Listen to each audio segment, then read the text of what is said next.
प्रिय भक्तों, सूर्यगढ़ के राजा चंद्रकिरण बहुत बहादुर और समझदार थे। दुश्मन उनके नाम से कांपते थे और जनता उन्हें देवता समान पूजती थी। लेकिन जितना तेज उनके चेहरे पर था, उतनी ही उदासी उनकी आंखों में। एक दिन वे अपनी रानी से बोले, सारे जग की दौलत, यह साम्राज्य, यह कीर्ति सब व्यर्थ लगता है। अगर हमारी गोद सूनी ही रहनी है तो यह जीवन किस काम का। इस पर महारानी ने उत्तर दिया, शुभ शुभ बोलिए महाराज, भगवान के घर देर है पर अंधेर नहीं। वो हमारी पुकार को एक ना एक दिन अवश्य सुनेगा। राजा बोले, लेकिन भगवान कब सुनेगा हमारी पुकार। सारे सुखों के होते हुए भी यह एक दुख हमारे मन में कांटे की तरह चुभता है। एक दिन पड़ोसी राज्य के राजा उदयभान राजा चंद्रकिरण के महल में पधारे हुए थे।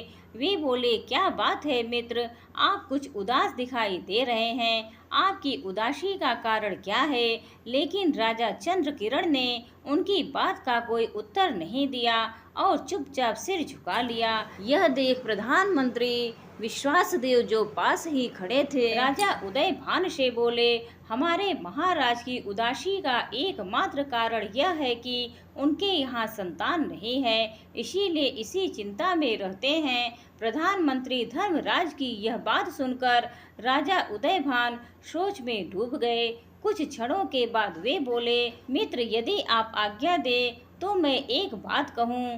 राजा चंद्रकिरण बोले, कहिए राजन। राजा उदयभान बोले, यहाँ से लगभग 100 कोस दूर विंध्याचल पर्वत की तलहटी में एक सिद्ध महात्मा रामानुज रहते हैं। जो भी व्यक्ति उनके पास मुराद लेकर जाता है, वे उसकी इच्छा अवश्य पूरी करते हैं। यदि आप अपनी इच्छा लेकर उनके पास जाएं, तो मेरा विश्वास है कि महात्मा रामानुज आपकी मनोकामना अवश्य पूर्ण करेंगे और आपके यहाँ भी संतान उत्पन्न हो सकती है। राजा चंद्रकिरण बोले, राजन, अब मेरा इन तथाकथित सिद्ध महात्माओं पर से विश्वास उठ चुका है। हर कोई महात्मा मुझे यह आश्वासन देकर चला जाता है कि मैं शीघ्र ही पुत्र का पिता बनूंगा, परंतु आज तक किसी भी महात्मा की बात सत्य सिद्ध नहीं हुई। इसीलिए अब मैं संतान की इच्छा लेकर किसी सिद्ध पुरुष के पास जाकर याचना नहीं करूंगा। राजा उदयभान ने कहा, महाराज, महात्मा रामानुज कोई साधारण सिद्ध पुरुष नहीं है। उनकी बाड़ी में भगवान का वास है। इसीलिए मेरी बात मानिए और एक बार उनके पास अवश्य जाइए। राजा उदयभान ने जब बार बार इस बात पर जोर दिया तो राजा चंद्रकिरण बोले, राजन, क्योंकि आप बार बार आग्रह कर रहे हैं तो मैं आपकी बात मान लेता हूँ, लेकिन मैं स्वयं महात्मा रामानुज के पास नहीं जाऊँगा। हमारे प्रधानमंत्री विश्वासदेव हमारे प्रतिनिधि बनकर वहाँ जाएंगे और उन्हें हमारी इच्छा से अवगत कराएंगे। यह सुनकर प्रधानमंत्री विश्वासदेव बोले, महाराज, आपने मुझे इस योग्य समझा, यह सोचकर मैं स्वयं को गौरवान्वित महसूस कर रहा हूँ। राजा बोले, प्रधानमंत्री जी, इसी क्षण से आप विंध्याचल पर्वत की ओर जाने की तैयारी शुरू कर दें। कल प्रभात बेला में आपको सूर्यगढ़ से प्रस्थान करना है। राजा चंद्रकिरण को प्रणाम कर प्रधानमंत्री विश्वासदेव तुरंत कक्ष से बाहर निकल गए। वे सीधे अपने महल पहुँचे और अपनी पत्नी रत्नप्रभा को सारी बात बताई। यह सुनकर रत्नप्रभा कहने लगी, स्वामी, यदि महात्मा रामानुज ने राजा चंद्रकिरण को संतान प्राप्ति का वर दे दिया तो फिर आपका क्या होगा। आप तो स्वयं सूर्यगढ़ के राजा बनने का सपना देख रहे हैं। विश्वासदेव बोला, जब राजा चंद्रकिरण ने मुझे यह कार्य सौंप ही दिया है तो मन मारकर मुझे विंध्याचल पर्वत जाना ही होगा। एक बार को मान भी लो कि महात्मा रामानुज के आशीर्वाद से राजा चंद्रकिरण के यहाँ संतान उत्पन्न हो भी गई, तब भी मैं हार मानने वाला नहीं हूँ। उस स्थिति में भी मैं कोई ना कोई रास्ता अवश्य निकाल लूँगा। विश्वास रखो, एक ना एक दिन तुम सूर्यगढ़ की महारानी अवश्य बनोगी। दूसरे दिन प्रभात बेला में प्रधानमंत्री विश्वासदेव विंध्याचल की ओर रवाना हो गए। वे नदी नाले और भयंकर जंगलों को पार करते हुए विंध्याचल पर्वत के पास जा पहुँचे। तत्पश्चात वे पर्वत की तलहटी में स्थित महात्मा रामानुज के पास पहुँचे और बोले, महात्मा जी मेरा प्रणाम स्वीकार करें। महात्मा रामानुज बोले, वत्स तुम कौन हो और किस उद्देश्य से हमारे पास आए हो? इस पर प्रधानमंत्री बोले, महात्मन मैं सूर्यगढ़ राज्य का प्रधानमंत्री विश्वास देव हूँ। अपने राजा चंद्र किरण के आदेश पर आपके पास आया हूँ। महात्मा बोले, तुम्हारे राजा ने तुम्हें हमारे पास किस उद्देश्य से भेजा है? तब विश्वासदेव ने राजा चंद्र किरण के निसंतान होने की बात महात्मा रामानुज को बताई। सारी बात जानने के बाद महात्मा रामानुज सोचने लगे, राजा चंद्र किरण ने उचित व्यक्ति को हमारे पास नहीं भेजा है। इनकी आंखों से ही कुटिलता झलक रही है, लेकिन जब यह हमारे पास आ ही गया है तो राजा चंद्र किरण की इच्छा तो पूरी करनी ही पड़ेगी।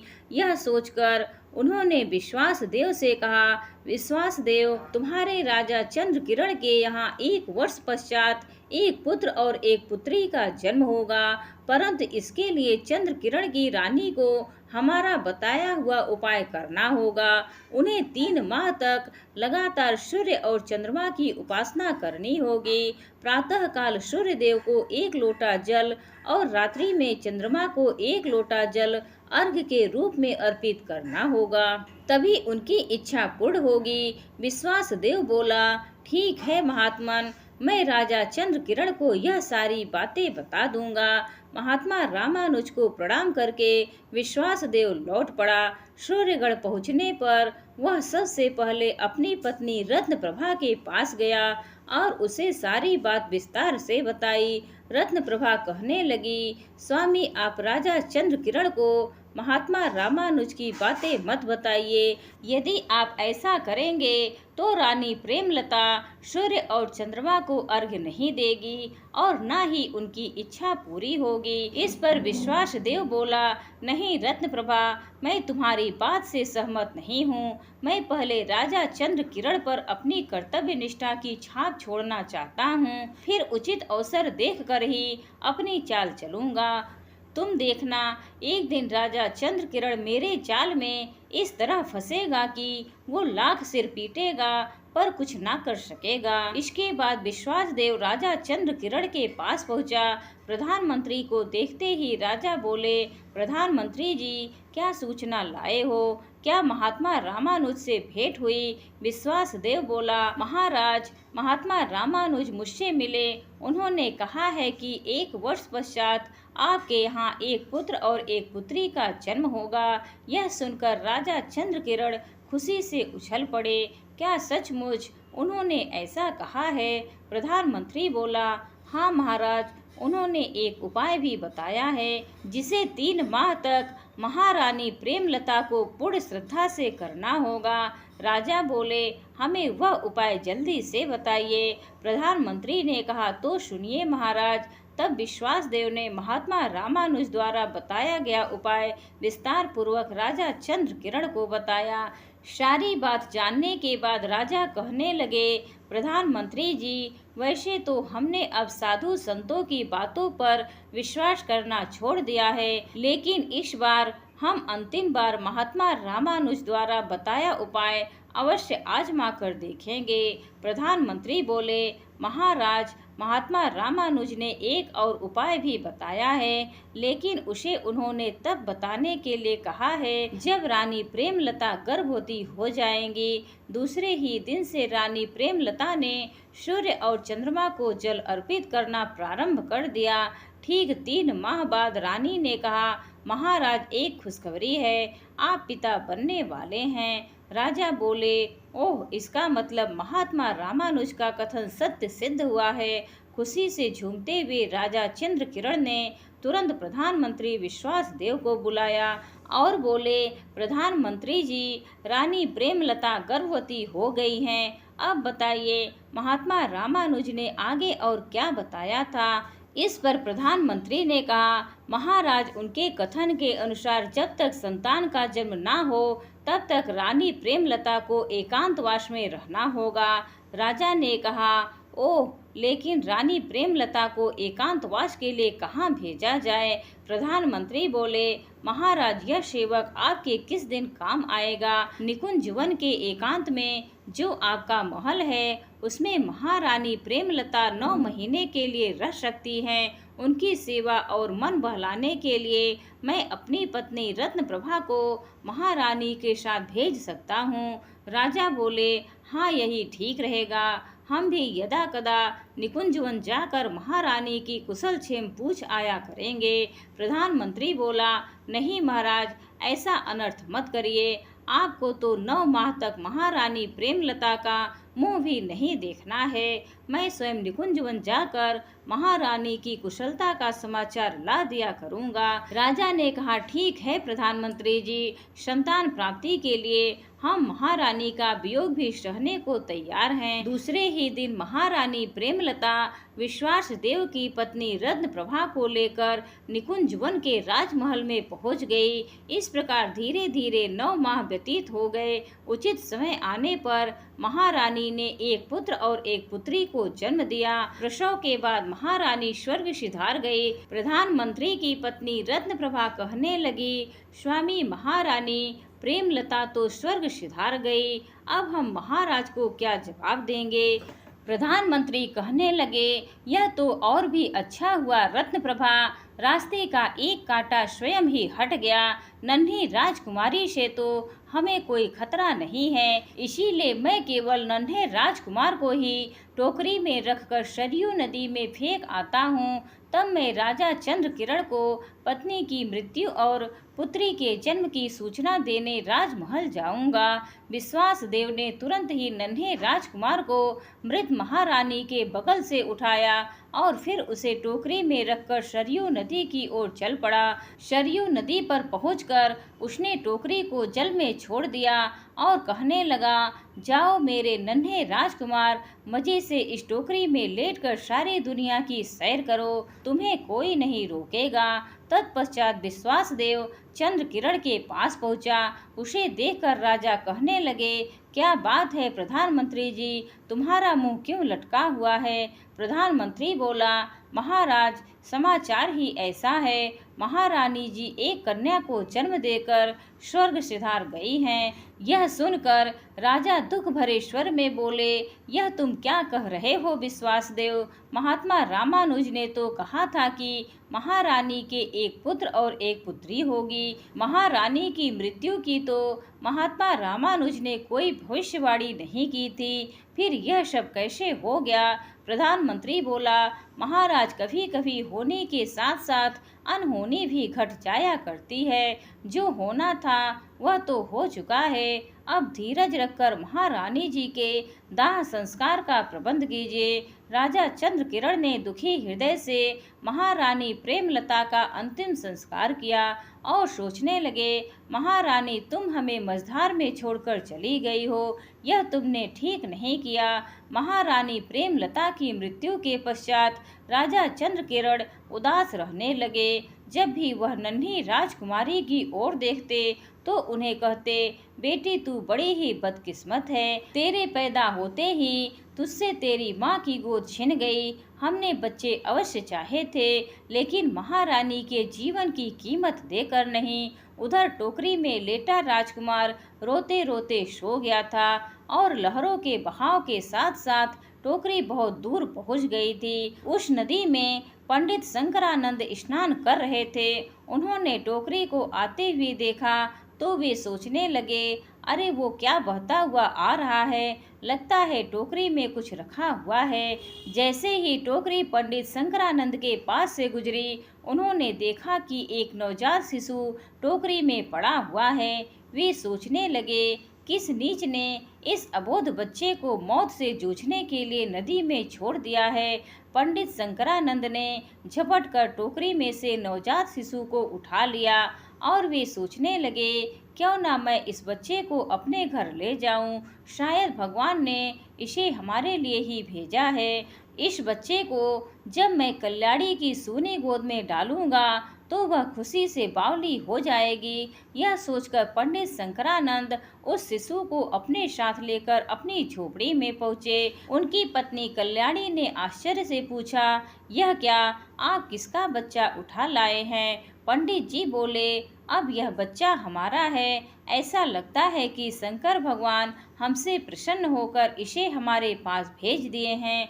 फिर पंडित शंकरानंद ने शिशु के मिलने की पूरी घटना अपनी पत्नी कल्याणी को विस्तार से सुनाई। सारी बात जानकर कल्याणी का हृदय ममता से भर गया। उसने नन्हे शिशु को प्यार से अपने छाती से लगा लिया। दूसरी ओर सूर्यगढ़ राज्य के राजा चंद्र किरण ने अपनी पुत्री का नाम किरण चांदनी रखा। राजकुमारी किरण चांदनी की किलकारियों से राजमहल में फिर से रौनक लौट आई। धीरे धीरे वह बड़ी होने लगी। एक दिन विश्वास देव की पत्नी रत्न प्रभा ने उससे कहा, स्वामी, अब तो राजकुमारी किरण चांदनी के जन्म को काफी समय हो गया है। वह समय कब आएगा जब मैं सूर्यगढ़ की महारानी बनूंगी और आप स्वयं राजा? इस पर विश्वास देव बोला, अरे रत्न प्रभा, सिंहासन पर अधिकार करना बच्चों का खेल नहीं है। इस कार्य में अभी समय लगेगा। धैर्य रखो और आने वाले अच्छे समय की प्रतीक्षा करो। उधर दूसरी ओर एक रात पंडित शंकराचार्य गहरी नींद में थे। तभी उन्हें स्वप्न में भगवान शंकर ने दर्शन दिए। भगवान बोले, भक्त शंकरानंद, सरयू नदी में जो शिशु तुम्हें मिला था उसके बारे में मैं तुम्हें एक आदेश देना चाहता हूँ। तुमने उसका नाम उज्जवल रखा है, परंतु जान लो वह कोई साधारण बालक नहीं है। वह एक राजसी घराने से संबंध रखता है। वक्त के थपेड़ों ने उसे उसके परिवार से अलग कर दिया है। अभी इसके पीछे का सत्य प्रकट करने का समय नहीं आया है। इसीलिए मेरा आदेश है कि तुम उज्जवल को ब्राह्मण धर्म की शिक्षा न देकर उसे उच्च शिक्षा दिलवाओ और उसका उचित रूप से लालन पालन करो। उचित समय पर मैं पुनः स्वप्न में आकर तुम्हें बताऊंगा कि उज्जवल किस राज परिवार से संबंधित है। तब तुम यह सच्चाई उज्जवल को बता देना। तभी शंकराचार्य की आंख खुल गई। उसने ध्यान से पास सोए हुए उज्जवल की ओर देखा और सोचने लगा, सचमुच उज्जवल किसी राजकुल का ही प्रतीत होता है। कैसा तेज है इसके मुख पर। मैं इसको राजनीति की शिक्षा अवश्य दिलवाऊंगा। धीरे धीरे 14 वर्ष व्यतीत हो गए। राजकुमारी किरण चांदनी अब पूर्ण युवती हो गई थी। एक दिन जब विश्वास देव की नजर उस पर पड़ी तो वे सोचने लगे, ओह, किरण चांदनी वयस्क होकर इतनी रूपवती हो जाएगी, यह तो मैंने सोचा भी नहीं था। यह तो रूप की खान है। क्यों ना मैं किसी तरह इसको अपने साथ विवाह करने को राजी कर लूं। ऐसा करने से सूर्यगढ़ की राजगद्दी स्वयं ही मेरे कब्जे में आ जाएगी। यह सोचकर वे उसी समय किरण चांदनी के पास पहुंचा और कहने लगा, राजकुमारी, मैं तुमसे कुछ कहना चाहता हूँ। दरअसल महाराज चंद्र किरण अब वृद्ध हो गए हैं। राजकाज संभालना अब उनके बस की बात नहीं रह गई है। इसीलिए मेरा एक प्रस्ताव है। यदि तुम उसे मान लो तो राज्य के हित में यह अच्छा ही होगा। राजकुमारी ने पूछा, कौन सा प्रस्ताव प्रधानमंत्री जी? तब विश्वासदेव कहने लगे, राजकुमारी, तुम मेरे साथ विवाह कर लो। मैं कुशलता पूर्वक सूर्यगढ़ का राज कार्य संभाल सकता हूँ। यह सुनकर राजकुमारी भड़क उठी, क्या बक रहे हो तुम? यह सब कहते हुए तुम्हें लज्जा नहीं आई? अपनी उम्र का तो कुछ लिहाज करते। मुझसे अच्छा व उचित वर तुम्हें दिया लेकर ढूंढने पर भी सारी दुनिया में कहीं नहीं मिलेगा। कहकर विश्वासदेव ने किरण चांदनी की कलाई पकड़ ली। एक झटके से किरण चांदनी ने अपनी कलाई छुड़ाई और कहने लगी, नीच पापी, यह सब कहने से पहले तेरी जुबान कट कर क्यों नहीं गिर गई? तभी किरण चांदनी वहां से दौड़ती हुई राजमहल की ओर चली गई। विश्वासदेव सोचने लगा, लगता है राजकुमारी किरण चांदनी जाकर राजा चंद्र किरण से मेरी शिकायत करेगी। जब हांफती हुई राजकुमारी किरण चांदनी राजा चंद्र किरण के कक्ष में पहुंची तो उसे देखकर राजा कहने लगे, क्या बात है राजकुमारी, तुम इतनी घबराई हुई क्यों हो? राजकुमारी किरण चांदनी से कुछ ज्यादा नहीं कहा गया था और वह फूट फूट कर रो पड़ी। यह देखकर राजा चंद्र किरण ने उसे हिम्मत बधाई और कहने लगे, बेटी धीरज रखो और साहस से काम लेते हुए मुझे बताओ कि ऐसी तुम्हारे साथ कौन सी घटना घट गई जिससे तुम इतनी भयभीत हो। तब राजकुमारी ने कहा, पिताजी, आज जब मैं घूम रही थी तो प्रधानमंत्री विश्वासदेव ने आगे आकर मेरा रास्ता रोक लिया और मुझसे बोले, मैं तुमसे विवाह करना चाहता हूँ। यह सुनकर राजा क्रोधित हो उठे। उस पापी की यह मजाल, उसने राजघराने की इज्जत पर हाथ डालने की हिम्मत की है। हम उसे इस दुष्टता का कड़ा दंड अवश्य देंगे। तभी राजा ने अपने कुछ सैनिकों को बुलाकर उन्हें आदेश दिया, तुम लोग इसी समय उस धूर्त प्रधानमंत्री को बंदी बनाकर कारागार में ले जाकर बंद कर दो। कल जनता के सामने उनका सिर कलम किया जाएगा। वे सैनिक विश्वासदेव को बंदी बनाने के लिए चल पड़े। शीघ्र ही सैनिकों ने विश्वासदेव को बंदी बना लिया। तत्पश्चात वे उसे लेकर कारागार की ओर चल पड़े।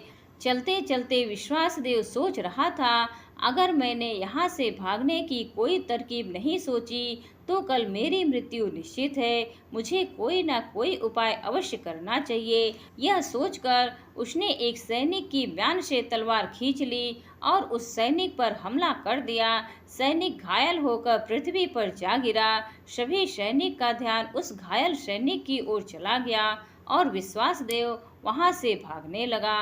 सारे सैनिक विश्वासदेव के पीछे दौड़े, लेकिन विश्वासदेव की राह में जो भी आता गया वो उसे मौत के घाट उतारता गया।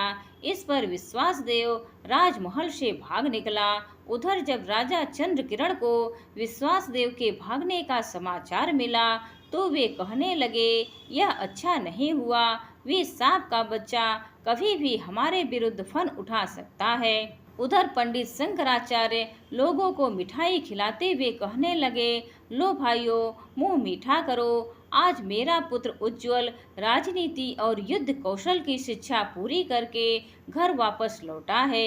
एक व्यक्ति ने पूछा, भाई शंकराचार्य, एक बात हमारी समझ में नहीं आई कि तुम एक ब्राह्मण हो और ब्राह्मण होते हुए भी तुमने अपने पुत्र उज्जवल को ब्राह्मण कर्म की शिक्षा ना दिलवाकर राजनीति और युद्ध कला की शिक्षा क्यों दिलवाई है।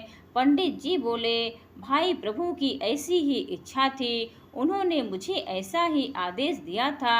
इतना कहकर शंकराचार्य वहां से चला गया। तब सब लोग उसे आश्चर्य से जाते हुए देखते रह गए। शंकराचार्य खुशी में डूबा हुआ अपनी झोपड़ी में पहुंचा और अपने बेटे से कहने लगा, बेटा उज्जवल, आज मैं बहुत खुश हूँ। आज तुम्हारी शिक्षा पूर्ण हो गई है। अब मैं शिव भगवान के आदेश की प्रतीक्षा करूँगा। उज्जवल ने कहा, पिताजी, मेरी समझ में यह अभी तक नहीं आया कि आपने मुझे राजनीति की शिक्षा क्यों दिलवाई है। यदि मैं ब्राह्मण कर्म की शिक्षा लेता तो आज आपके बुढ़ापे का सहारा बनता। भला राजनीति की शिक्षा लेकर मैं आपको किस प्रकार का सहयोग दे सकता हूँ। राजनीति और युद्ध कला तो राजाओं को सीखनी चाहिए, यह भला मेरे किस काम की है। इस पर पंडित जी कहने लगे, बेटा उज्जवल, अपने बुढ़ापे की चिंता करके मैं तुम्हारे भविष्य के साथ खिलवाड़ कैसे कर सकता हूँ। उधर भागते भागते विश्वासदेव एक वन में पहुँचा और वे देखने लगे, यह कौन है और इस जंगल में बैठकर काठ की वस्तुओं का निर्माण क्यों कर रहा है। उत्सुकता में डूबा हुआ विश्वासदेव जब उस आदमी के सम्मुख पहुंचा तो वे सोचने लगे, काठ के खिलौने तो मनुष्य की तरह हिलने डुलने लगे हैं। जरूर यह आदमी कोई जादूगर है। विश्वासदेव ने उस आदमी से पूछा, भाई तुम कौन हो और इन काठ के खिलौनों के हिलने डुलने का क्या रहस्य है। व्यक्ति बोला, मैं विश्वकर्मा हूँ। प्रधानमंत्री ने कहा, क्या आप भगवान विश्वकर्मा हैं। व्यक्ति बोला, हाँ, तुमने सही पहचाना है।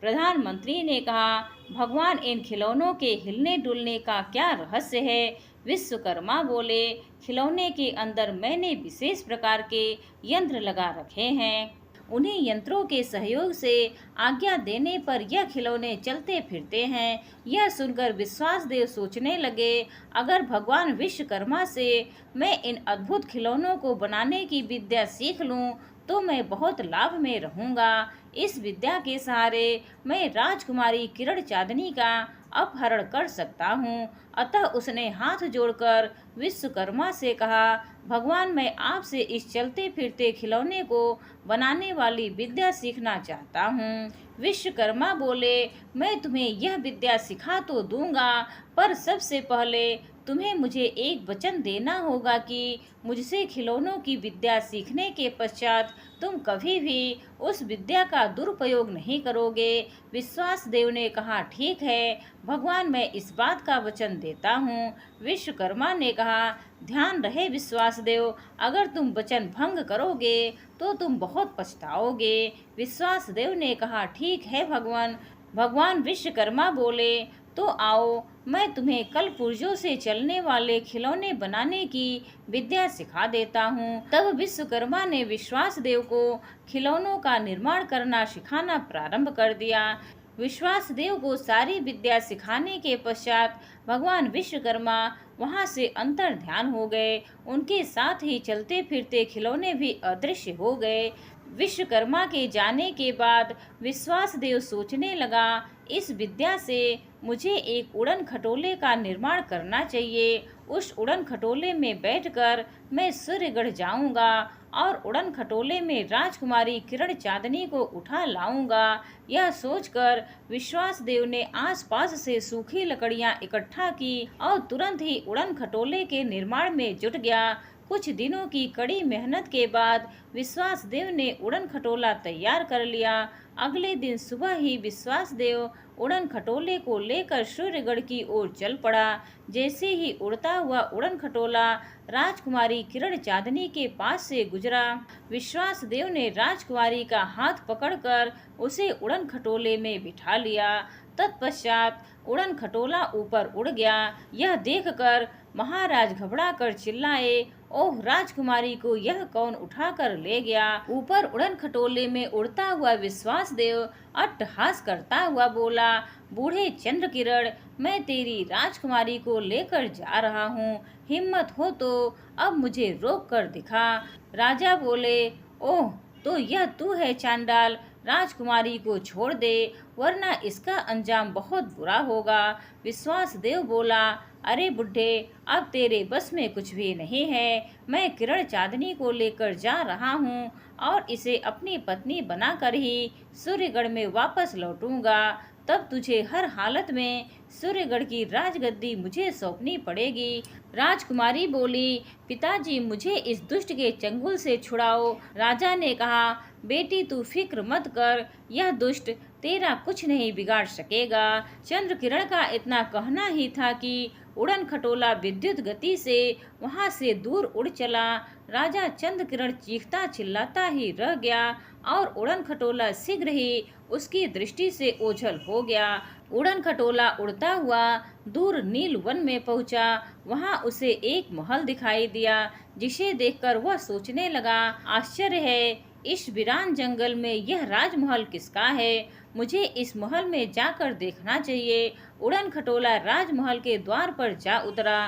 विश्वासदेव कहने लगा, राजकुमारी चुपचाप मेरे पीछे चली आ, वरना मैं तेरी गर्दन उड़ा दूंगा।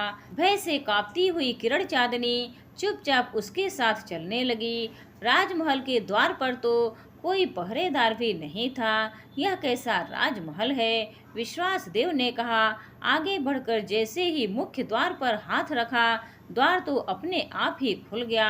तब विश्वासदेव ने किरण चांदनी के साथ राजमहल में प्रवेश किया और सोचने लगा, क्या बात है, राजमहल में सन्नाटा क्यों छाया हुआ है। ऐसा लग रहा है जैसे इस राजमहल में कोई रहता ही ना हो। अभी वे कुछ दूर ही चला था कि वह फिर सोचने लगा, इस सामने वाले कमरे में किरण चांदनी को बंद करके ताला लगा देता हूँ, फिर अकेले सारे राजमहल को घूम घूम कर देखूंगा। तत्पश्चात ताला खोलकर वह किरण चांदनी को कमरे से बाहर निकाल लूंगा। फिर उसने किरण चांदनी को उस कमरे में बंद कर दिया। तत्पश्चात वो राजमहल घूमने की नियत से आगे बढ़ ही रहा था कि एक चील झपट्टा मारकर उसके हाथ से चाबी लेकर उड़ गई। वह हक्का बक्का सा आकाश की ओर देखने लगा। तभी उसे एक आवाज सुनाई दी, विश्वास देव, तूने मुझे दिया हुआ वचन तोड़ दिया है, अतः अब जीवन भर इस राजमहल में कैद होकर तुझे अपनी सजा भुगतनी होगी। विश्वासदेव कहने लगा, तुम कौन बोल रहे हो? जरा सामने तो आओ, मैंने तुम्हें कौन सा दिया वचन तोड़ा है? तब आवाज आई, विश्वासदेव, मैं विश्वकर्मा भगवान बोल रहा हूँ। तुझ जैसे झूठे आदमी के सामने अब मैं कदापि नहीं आऊँगा। तूने मुझसे चलते फिरते खिलौने बनाने की विद्या सीखकर उसका दुरुपयोग किया है। तू एक फूल सी राजकुमारी का अपहरण कर लाया है, इसलिए मैं तुमसे रुष्ट हूँ। अब तू इस राजमहल में घुट घुट कर मर जाएगा। यह सुनकर विश्वासदेव कहने लगा, भगवान मुझे क्षमा कर दो, मैंने राजकुमारी का अपहरण करके वास्तव में घोर अपराध किया है, मुझे किसी प्रकार इस कैद से निकालिए। आवाज ने कहा, नहीं, अब तुझे क्षमा नहीं मिल सकती, तू यहीं पर सड़कर मरेगा। इसके बाद आवाज आनी बंद हो गई। विश्वासदेव सारा दिन पागलों की तरह राजमहल में अकेला घूमता रहा और वह सोचने लगा, इस प्रकार किसी से बिना बोले बतलाए मैं तो शीघ्र ही पागल हो जाऊंगा और फिर मुझे जोर की भूख भी लग रही है। यहाँ पर तो खाने के लिए कुछ भी मौजूद नहीं है। उधर एक रात पंडित शंकरानंद के स्वप्न में शंकर भगवान प्रकट हुए और कहने लगे, शंकरानंद उज्जवल सूर्यगढ़ के राजा चंद्र किरण का पुत्र है। विश्वासघाती प्रधानमंत्री विश्वासदेव की चालों के कारण वह अपने पिता से बिछड़ गया है। उज्जवल को उसके असली माता पिता का परिचय देने का जिम्मा अब तुम्हारा है। उससे कहना कि वह शीघ्र ही सूर्यगढ़ चला जाए, उसके पिता संकट में हैं। उज्जवल के बारे में बताकर शंकर भगवान अंतर ध्यान हो गए। दूसरे दिन शंकरानंद ने उज्जवल को पास बुलाकर कहा, बेटा, सबसे पहले मैं तुम्हें एक कठोर सत्य से अवगत कराना चाहता हूँ। तुम सूर्यगढ़ के राजा चंद्र किरण के पुत्र हो, मेरे नहीं। तब शंकरानंद ने उसे सारी बात विस्तार पूर्वक बताकर कहा, बेटा, अब तुम शीघ्र ही अपने राज्य सूर्यगढ़ जाकर अपने पिता चंद्र किरण से मिलो, वे इस समय घोर संकट में फंसे हुए हैं। तब उज्जवल ने शंकरानंद और कल्याणी को प्रणाम किया और वहां से सूर्यगढ़ की ओर चल पड़ा। कई दिन लगातार चलने के पश्चात वो सूर्यगढ़ पहुंचा। जब वो राजमहल में राजा चंद्र किरण के पास पहुंचा तो उसे देखकर राजा कहने लगा, अरे, तुम्हारा चेहरा तो हमारी युवावस्था के चेहरे से हूबहू मिलता है। तुम कौन हो युवक? उज्जवल बोला, पिताजी, मैं आपका पुत्र उज्जवल हूँ। तब उज्जवल ने अपने बारे में राजा चंद्र किरण को विस्तार पूर्वक बताया। सुनकर चंद्र किरण ने उज्जवल को अपनी छाती से लगा लिया। उज्जवल ने पूछा, पिताजी, मेरी जुड़वा बहन कहाँ है? तब राजा चंद्र किरण ने अपने बेटे उज्जवल को सारी बात विस्तार पूर्वक बता दी। विश्वासदेव द्वारा किरण चांदनी के अपहरण की बात सुनकर उज्जवल क्रोध से भर गया। उसने तुरंत ही अपने पिता को प्रणाम किया और बहन किरण चांदनी की खोज में पूर्व दिशा की ओर चल पड़ा। अभी वह कुछ दूर ही गया था कि उसने देखा एक व्यक्ति उसके रास्ते में हाथ फैलाए खड़ा है। उज्जवल ने अपना घोड़ा रोकते हुए आश्चर्यचकित होकर पूछा, आप कौन हैं श्रीमान? व्यक्ति ने उत्तर दिया, मैं भगवान विश्वकर्मा हूँ। मुझे पता है कि तुम राजा चंद्र किरण के पुत्र उज्जवल हो और अपनी बहन किरण चांदनी की खोज में निकले हो। मेरी बात ध्यान से सुनो। यहाँ से कुछ ही दूरी पर नील वन है। उस वन में एक राजमहल है जहाँ विश्वासदेव कैद है। उसी महल में एक कक्ष में तुम्हारी बहन किरण चांदनी भी बंद है। राजमहल का मुख्य द्वार बंद है। जब तुम महल के द्वार पर पहुँचो तो 3 बार दस्तक देना, द्वार अपने आप खुल जाएगा। तुम्हारी बहन को विश्वासदेव ने एक कक्ष में ताला लगाकर बंद रखा है और उस ताले की चाबी एक चील लेकर उड़ गई है। जब वह सोम नदी के ऊपर से उड़ रही थी तब उसके मुंह से चाबी छूटकर नदी में गिर पड़ी। वहां नदी में तैरती एक विशाल मछली ने उस चाबी को निगल लिया। किरण चांदनी के कक्ष का ताला उस चाबी के बिना और किसी चाबी से नहीं खुल सकता। उज्ज्वल ने पूछा, ओह, तब मैं अपनी बहन को उस कक्ष से कैसे निकाल पाऊंगा? विश्वकर्मा ने एक तीर उज्ज्वल को दिया और कहा, उज्ज्वल, इस तीर को लेकर तुम यहाँ से सोम नदी के तट पर जाओ और इसे कमान पर चढ़ाकर नदी की ओर छोड़ दो। जिस मछली ने चाबी निगली है, यह तीर उसकी नोक से उसे भेद कर वापस तुम्हारे पास लौट आएगा। उसके पेट से चाबी निकाल लेना। जब तुम अपनी बहन को राजमहल से बाहर निकाल लोगे तो इन 5 तीरों को कमान पर चढ़ाकर राजमहल की ओर छोड़ देना। ऐसा करने से राजमहल धू धू कर जल उठेगा और उस आग में विश्वासदेव जलकर भस्म हो जाएगा। फिर विश्वकर्मा ने उज्ज्वल को जल का एक पात्र दिया और कहा, राजमहल में कैद तुम्हारी बहन कई दिनों से भूखी प्यासी तड़प कर बेहोश हो गई है। तुम इस जल को उस पर छिड़कोगे तो वह तुरंत होश में आ जाएगी और अपनी शक्ति का अनुभव करने लगेगी। उज्ज्वल ने कहा, भगवान, मैं आपका अत्यंत आभारी हूँ। आपने संकट की इस घड़ी में मेरी सहायता की है। विश्वकर्मा को प्रणाम करके उज्ज्वल आगे बढ़ चला। सबसे पहले वह सोम नदी के तट पर पहुंचा।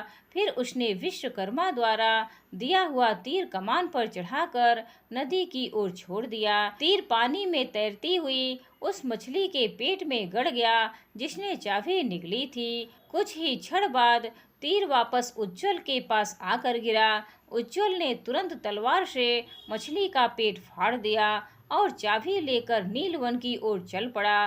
नीलवन पहुंचकर वह राजमहल के बाहर खड़ा हो गया और 3 बार बंद द्वार पर दस्तक दी। ऐसा करते ही द्वार अपने आप खुल गया। फिर उसने अंदर कदम बढ़ाया। जैसे ही वह राजमहल में घुसा, उसे एक व्यक्ति दिखाई दिया जो बार बार पानी पानी कहकर पुकार रहा था। उज्ज्वल सोचने लगा, लगता है यही विश्वासदेव है। वो तेजी से उस व्यक्ति के पास पहुंचा। बड़ी मुश्किल से विश्वासदेव ने अपनी आंखें खोलकर उसकी ओर देखा और कराहते हुए कहा, तुम कौन हो? उज्ज्वल बोला, मैं वही हूँ जिसे वर्षों पहले तुम टोकरी में डालकर सरयू नदी के हवाले कर गए थे। विश्वासदेव ने कहा, तुम वही हो राजा चंद्रकिरण के पुत्र, तुम बच कैसे गए? सरयू नदी में तो खूंखार घड़ियाल रहते हैं। उज्ज्वल ने उत्तर दिया, मारने वाले से बचाने वाला बड़ा होता है। मेरी किस्मत में ऐसा लिखा था और तेरी किस्मत में आज यह दिन देखना लिखा है। उज्ज्वल ने विश्वासदेव की ओर घृणा भरी नजरों से देखा और आगे बढ़ने लगा। तभी विश्वासदेव ने कहा, बेटा, प्यास से मेरा कंठ सूख रहा है। क्या तुम्हारे पास जल का पात्र है? थोड़ा सा पानी पिलाते जाओ। इस पर उज्ज्वल ने कहा, तुम क्या समझते हो, मैं सांप को दूध पिलाऊंगा? इतना कहकर उज्ज्वल आगे बढ़ गया। उज्ज्वल एक कक्ष के बाहर पहुंचा और देखा कि अंदर एक लड़की बेहोश पड़ी है। उसने कहा, लगता है यह मेरी जुड़वा बहन किरण चांदनी है। उसने जल्दी से चाबी ताले में लगाई और ताला खोल दिया। कक्ष के अंदर पहुंचकर उसने बेहोश किरण चांदनी के मुंह पर पात्र में भरे जल के छींटे मारे। दूसरे ही क्षण किरण चांदनी ने अपनी आंखें खोली और पूछा, तुम कौन हो? उज्ज्वल ने कहा, बहन, मैं तुम्हारा जुड़वा भाई उज्ज्वल हूँ। तब उज्ज्वल ने विस्तार से अपनी कहानी किरण चांदनी को सुनाई। सारी बात जानकर किरण चांदनी ने कहा, मैं कितनी खुशकिस्मत हूँ। आज तक मैं भाई की कलाई पर राखी बांधने के लिए तरसती रही और आज तुमने मेरी वर्षों की इच्छा पूरी कर दी है। उज्ज्वल ने कहा, बहन, क्या सोच रही हो? जल्दी चलो, हमें इस राजमहल से बाहर निकलना है। किरण चांदनी को साथ लेकर उज्ज्वल विश्वासदेव के पास पहुंचा। वो अभी भी पानी पानी पुकार रहा था। उज्ज्वल ने कहा, विश्वासदेव, फिक्र मत करो। राजमहल के बाहर पहुंचते ही तुम्हें सारी चिंताओं और भूख प्यास से मुक्ति मिलेगी। तब तुम नरक में जाकर आराम से अपनी प्यास बुझाना। विश्वासदेव को ठोकर मारकर वे दोनों राजमहल से बाहर निकल आए। इसके बाद उज्ज्वल ने विश्वकर्मा द्वारा दिए गए 5 तीर तरकश से निकाले और उन्हें राजमहल की ओर छोड़ दिया। जैसे ही उसने ऐसा किया, राजमहल धू धू करके जल उठा। यह देखकर उज्ज्वल ने कहा, विश्वासदेव, कभी तुमने मेरे परिवार को छिन्न भिन्न किया था और आज तुम स्वयं अपने परिवार से बिछड़ रहे हो। जब सारा राजमहल जलकर राख हो गया तो वे वहां से सूर्यगढ़ की ओर चल पड़े। सूर्यगढ़ पहुंचने पर महाराज चंद्रकिरण अपने दोनों बच्चों को देखकर अत्यंत प्रसन्न हुए और कहने लगे, बेटा उज्ज्वल, इस राजगद्दी को संभालो। फिर उज्ज्वल ने पंडित शंकरानंद और उनकी पत्नी कल्याणी को भी सूर्यगढ़ बुलवा लिया। इसके बाद जल्दी ही उज्ज्वल को सूर्यगढ़ का राजा बना दिया गया। राजकुमारी का विवाह सोनपुर के राजा सोमदेव के साथ बड़े धूमधाम से किया गया। तत्पश्चात राजा उज्ज्वल किरण कुशलता पूर्वक राज्य का संचालन करने लगे। प्रिय भक्तों, उम्मीद है आज की यह कहानी आप सभी को पसंद आई होगी। हर हर महादेव।